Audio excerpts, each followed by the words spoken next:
Now let's discuss a common challenge for designers modifying the design. There are numerous reasons that may necessitate changes to the design of our structures. Here, I will provide a few examples of why a structure might need to be modified. One such reason could be design errors. Let's examine the analysis performed by the inventory and analyze potential intersections.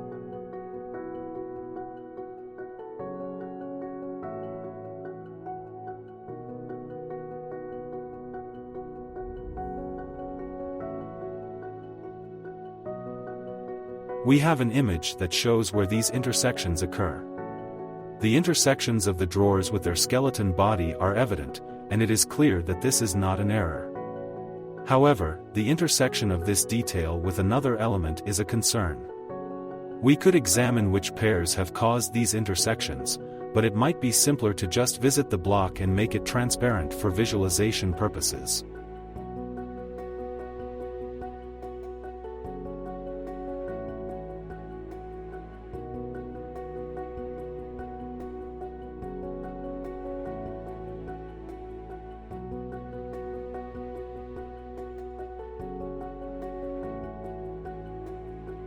Let's also make the door transparent to better understand the complexity of the construction, then return to the top level to see what's happening.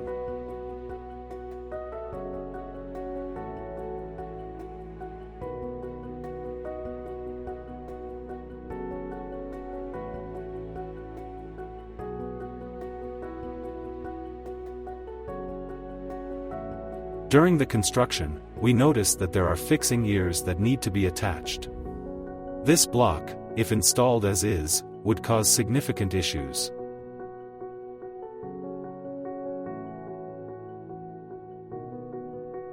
What is the structural solution? We can narrow the depth of the block so the ears fit freely and the components do not interfere with each other.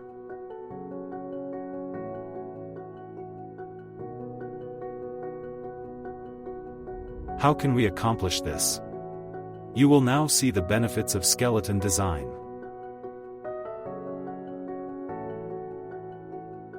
We can simply measure these distances, for instance, from one plane to this point.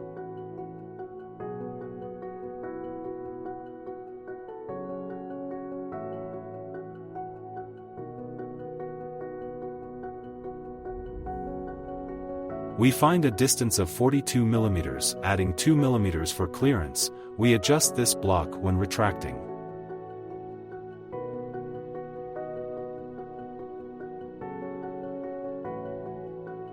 Let's go to the skeleton and use this measurement to adjust the dimensions of the cabinet using a direct editing command, specifying a 44 mm retraction from this wall.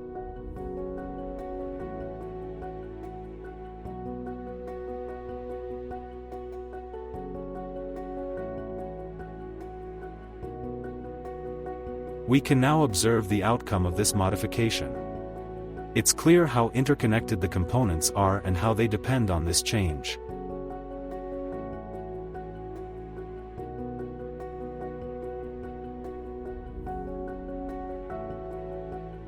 The structure requires a redesign, which we undertake.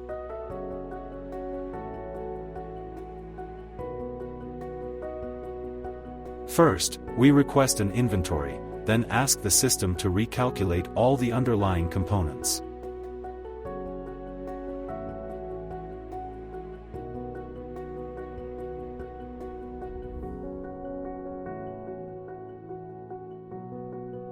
We press F2 again. As we see, everything has been recalculated, leading to a situation where the design is correct and no longer confusing.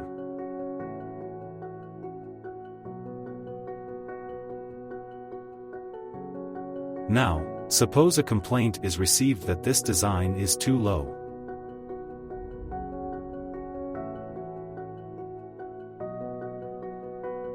We decide that it needs to be raised by 5 centimeters, acknowledging that practically all components are interconnected.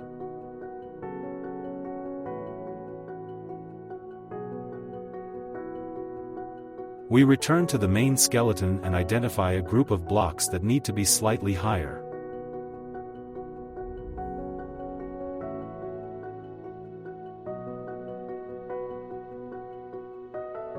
We find the primary feature that dictates the overall height and set it to 780 mm, about 8 cm higher.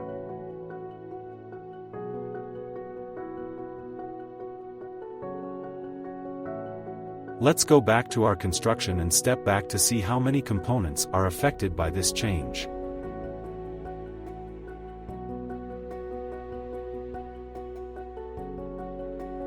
We request the next modification. As we see, one part changes, and we also request an update in our iBox.